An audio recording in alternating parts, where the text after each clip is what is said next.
हाय, अभी मैं बात करने जा रही हूँ पोस्टपार्टम हेमरेज के मेडिकल मैनेजमेंट की। जैसे कि मैंने पहले बताया था कि जब बेबी का शोल्डर डिलीवर हो जाए तो 1 डोज ऑक्सीटोसिन का हम उसी वक्त दे देते हैं। फिर नेक्स्ट बेबी की डिलीवरी के बाद में आईवी ऑक्सीटोसिन देते हैं 10 to 20 यूनिट तक। अगर ये फेल कर जाता है, इससे अगर ब्लीडिंग नहीं रुकती है, तो हम सेकंड चॉइस और बेस्ट चॉइस हमारा क्या होता है, मिथाइल अर्गोमेट्रिन। इसका 0.2 mg देते हैं और ये आईवी प्रीफर किया जाता है। क्यों? क्योंकि आईवी में ये 90 सेकेंड में ये अपना काम कर जाता है। ये यूट्रस को कॉन्ट्रैक्ट करने में बहुत जल्दी अपना इफ़ेक्ट दिखाता है। और क्या है, we can give methyl ergometrine IM also. हम IM भी दे सकते हैं methyl ergometrine, but it takes 10 to 15, लेकिन इसमें 10 से 15 मिनट का टाइम लग जाता है यूट्रस को कॉन्ट्रैक्ट करने में, इसलिए हम नहीं देते हैं। क्योंकि 10 to 15 मिनट काफ़ी टाइम होते हैं ब्लड लॉस के लिए। मिथाइल अर्गोमेट्रिन का कुछ कंट्रा इंडिकेशन है, किस किस केस में हम मिथाइल अर्गोमेट्रिन नहीं दे सकते हैं।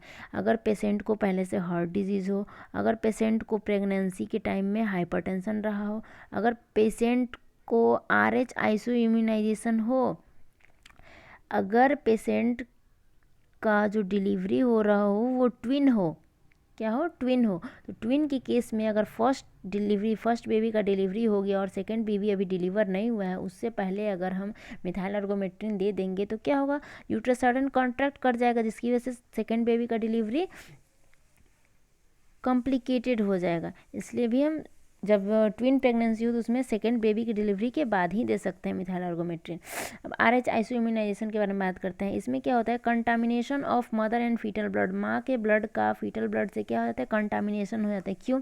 Due to sudden contraction of uterus के सडन कॉन्ट्रैक्ट करने की वजह से, and blood will enter into the mother vessel. और उस टाइम में मदर और फीटल ब्लड का दोनों का RH अलग अलग होता है, पॉजिटिव और निगेटिव। तो इस वजह से फीटल ब्लड जो होता है वो मैटरनल ब्लड से मिक्स कर जाएगा, जिसकी वजह से RH इनकम्पेटिबिलिटी का प्रॉब्लम होता है।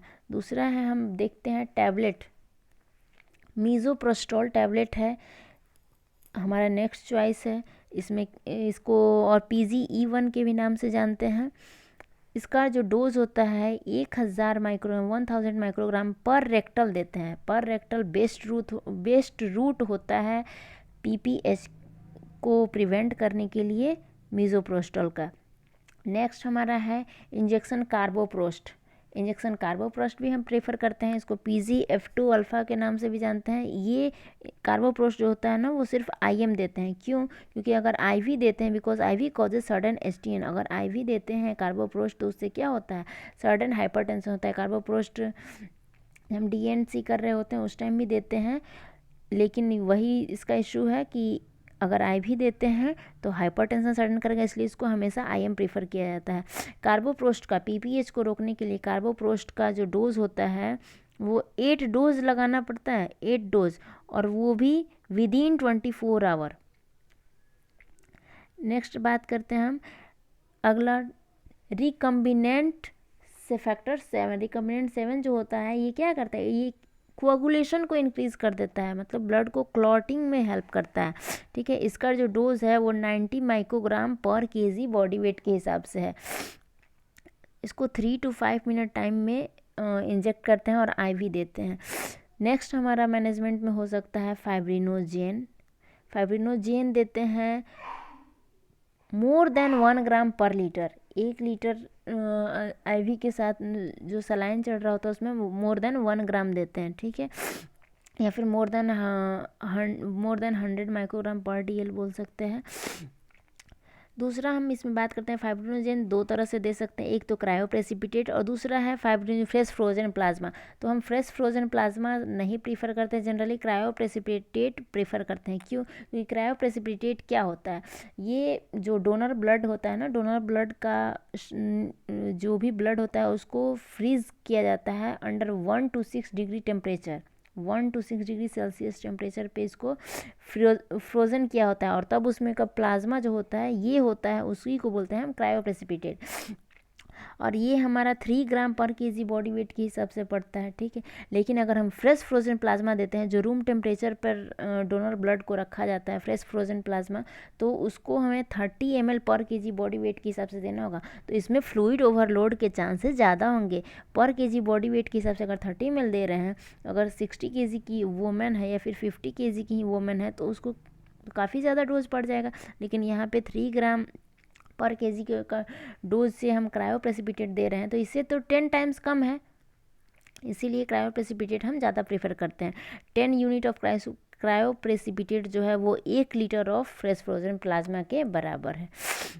कह रहा है अगर सारे मेडिकल मैनेजमेंट फेल कर जाएं, if all medical management fails then intra aortic balloon compression is in multigravida having previous history of PPH. अगर सारे मेडिकल मैनेजमेंट फेल कर जाते हैं तो हम क्या देते हैं, इंट्रा ऑर्टिक बैलून कंप्रेशन। एक बैलून आता है, उसी से कंप्रेस करते हैं यूट्रस को, और वो भी किस में, मल्टी ग्रेविडा। मल्टी ग्रेविडा में यूट्रस काफ़ी रिलैक्स हो जाता है, जल्दी कॉन्ट्रैक्ट नहीं कर पाता है, जिसकी वजह से हेवी ब्लीडिंग होती है। उसी को रोकने के लिए क्या करते हैं, हम बैलून कंप्रेशन करते हैं अगर मेडिकल मैनेजमेंट फेल कर जाता है तो। दूसरा हम क्या करते हैं, यूट्राइन आर्टी इम्बोलाइजेशन। इसमें क्या करते हैं, ब्लॉक कर देते हैं देयर ब्लड सप्लाई, यूट्रस के ब्लड सप्लाई को ब्लॉक करते हैं। पूरी तरह से ब्लॉक नहीं करते हैं, पूरी तरह से ब्लॉक करेंगे तब तो वहाँ पे निक्रोसिस हो जाएगा, इस्चीमिया हो जाएगा, इसलिए पूरी तरह से ब्लॉक नहीं करते हैं, लेकिन block bye polyvinyl alcohol, polyvinyl alcohol के हेल्प से। अभी मैंने बात किया था बैलून कंप्रेशन। बैलून कंप्रेशन कैसे करते हैं, तो बैलून टेम्पोनाड है, उसकी हेल्प से बैलून कंप्रेशन होता है। इसका दूसरा नाम है बेकरी बैलून, ठीक है। इसको क्या करते हैं ना, एक सिंपल सा बैलून होता है, आप यूट्यूब या फिर कहीं पे वीडियो देख सकते हैं कि कैसे कंप्रेस किया जा रहा है।